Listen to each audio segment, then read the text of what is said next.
હું છું પ્રીતિ। મહત્વના સમાચાર મળી રહ્યા છે। જાણીતા અભિનેતા મનોજ કુમારનું નિધન થયું છે। મનોજ કુમારની ઉંમર 87 વર્ષની હતી। આ જૈફ વયે મનોજ કુમારે અંતિમ શ્વાસ લીધા। મુંબઈની કોકિલાબેન ધીરુભાઈ અંબાણી હોસ્પિટલમાં તેમનું નિધન થયું છે। ભારત કુમારના હુલામણા નામથી જાણીતા હતા મનોજ કુમાર, કારણ કે તેમણે ઘણી બધી ફિલ્મો દેશભક્તિની કરી હતી, દેશભક્તિને ઉજાગર કરતી કરી હતી અને મુખ્યત્વે તેમનું જે દેશભક્તિની જે ફિલ્મો હતું તેમનું નામ ભારત રાખવામાં આવતું હતું અને જેના જ કારણે મનોજ કુમારની સાથે સાથે તેઓ ભારત કુમારના નામથી પણ એટલા જ પ્રસિદ્ધ હતા। દેશભક્તિની ફિલ્મોના કારણે તેમનું નામ ભારત કુમાર પડ્યું હતું। ક્રાંતિ છે, ઉપકાર છે, પૂરબ ઓર પશ્ચિમ જેવી ફિલ્મોથી તેઓ જાણીતા હતા। નેશનલ એવોર્ડ પદ્મશ્રીથી સન્માનિત હતા મનોજ કુમાર। ફિલ્મ જગતના સર્વોચ્ચ સન્માન એવા દાદા સાહેબ ફાળકે એવોર્ડથી પણ મનોજ કુમારને સન્માનિત કરવામાં આવ્યા હતા। છેલ્લા ઘણા સમયથી તેઓ બીમાર હતા। 87 વર્ષની જૈફ વયે આખરે તેમનું નિધન થયું છે। ખાસ વર્ષ 1937માં તેમનો જન્મ થયો હતો। 24 જુલાઈ 1937માં તેમનો જન્મ થયો હતો અને ખાસ એ માત્ર પ્રસિદ્ધ અભિનેતા નહીં પરંતુ દિગ્દર્શક પણ હતા। મનોજ કુમારે 1950 અને 1960 આ દશકામાં હિન્દી સિનેમામાં ખાસ કરીને અલગ અલગ ફિલ્મો કરીને પોતાની એક આગવી ઓળખ ઊભી કરી હતી। ઘણી બધી સુપરહિટ ફિલ્મોમાં પણ તેમણે કામ કર્યું હતું, જેમાં 1965માં આવેલી શહીદ ફિલ્મ કે જે ભગતસિંહના જીવન ઉપર આધારિત હતી તેમણે અભિનય કર્યો હતો। Sad to inform you all that legendary Dada Saheb Phalke Award winner, our inspiration, doyen of Indian film industry, Shri Manoj Kumar ji is no more. He breathed his last at Kokilaben Hospital, Andheri, after being not well for a very, very long time. It's a great loss to the industry. Manoj ji will really miss you.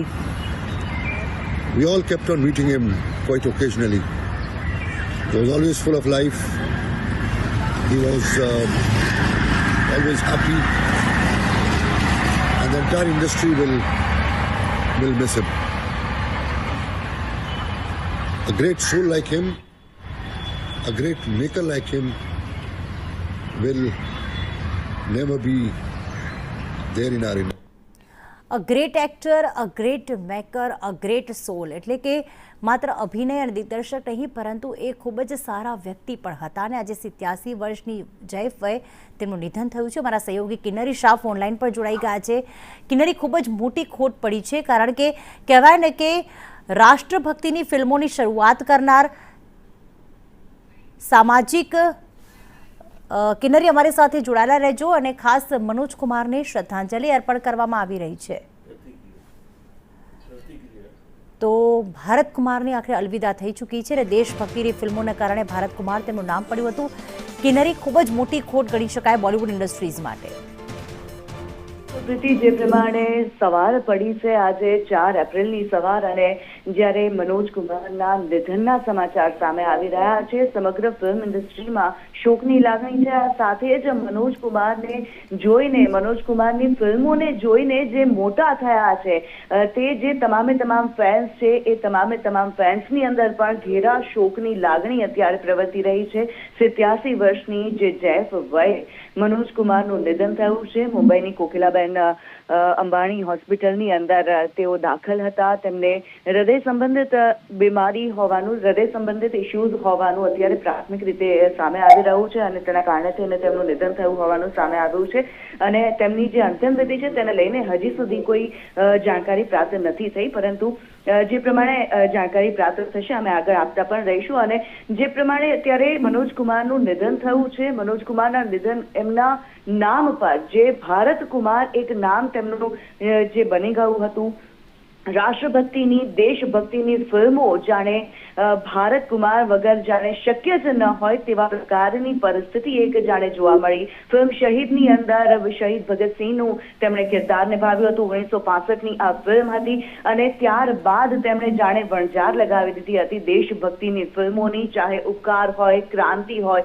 અને એવી અનેક એવી film હતી કે જેમાં મનોજ કુમાર પોતાની દેશભક્તિના રંગ, દેશ પ્રેમ બતાવતા જોવા મળ્યા હતા. અને મહત્વપૂર્ણ રીતે જો પ્રીતિ વાત કરવામાં આવે, ઘણી બધી દેશભક્તિની ફિલ્મો અને દર્શકોએ તેમને ભારત કુમાર તરીકે સ્વીકાર કરી લીધા હતા. તેમના માટે, દર્શકો માટે થઈને દેશભક્તિ, દેશ પ્રેમ એટલે જાણે મનોજ કુમાર એ પર્યાય જાણે બની ગયા હતા. ઉપરાંત જો વાત કરવામાં આવે મનોજ કુમારની ખૂબ જ લાંબી એવી કરિયર, 1957ની ફિલ્મ ફેશનથી તેમણે શરૂઆત કરી હતી ફિલ્મી કરિયરની અને ત્યારબાદ તેમણે પાછળ વળીને નથી જોયું. ફિલ્મ હરિયાળી ઓર રાસ્તાથી તેમને સફળતા મળી હતી, જે સફળતા કહેવાય તેને સક્સેસના શિખરો. ત્યારબાદ તેઓ એક બાદ એક ચડતા ગયા હતા. તેમની નોટેબલ ફિલ્મ્સની જો વાત કરવામાં આવે, મહત્વપૂર્ણ રીતે શહીદ ફિલ્મની જે વાત કરી છે.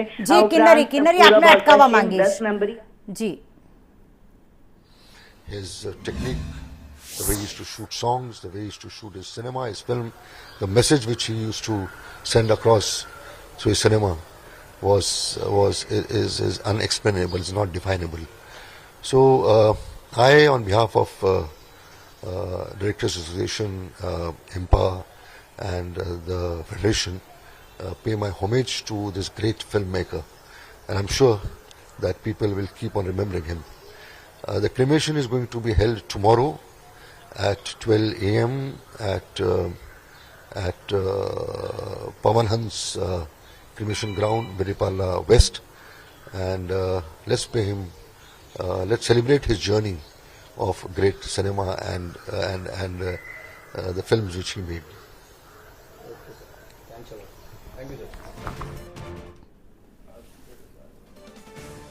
તો 87 વર્ષની વયે અભિનેતા મનોજ કુમારનું નિધન થયું છે. ભારત કુમારના હોલામા નામથી જાણીતા હતા મનોજ કુમાર. ખાસ એ પણ માહિતી મળી રહી છે કે આવતીકાલે તેમનો અંતિમ સંસ્કાર કરવામાં આવશે. આજ રોજ ખાસ તેમના જે નશ્વર દેહ છે તેને અંતિમ દર્શનમાં પણ મૂકવામાં આવી શકે છે. હજી કોઈ મોટી જાણકારી અપડેટ મળ્યા નથી, પણ જેમ જેમ ખાસ અમને અપડેટ મળતા રહેશે આપની જાણકારી આપતા રહીશું. અલગ અલગ ફિલ્મો અને અલગ અલગ એવોર્ડથી તેમને નવાજવામાં આવ્યા હતા અને સૌથી મોટી વાત એ છે કે 1989માં એક અભિનેતા તરીકે તેમણે અંતિમ ફિલ્મ કરી હતી.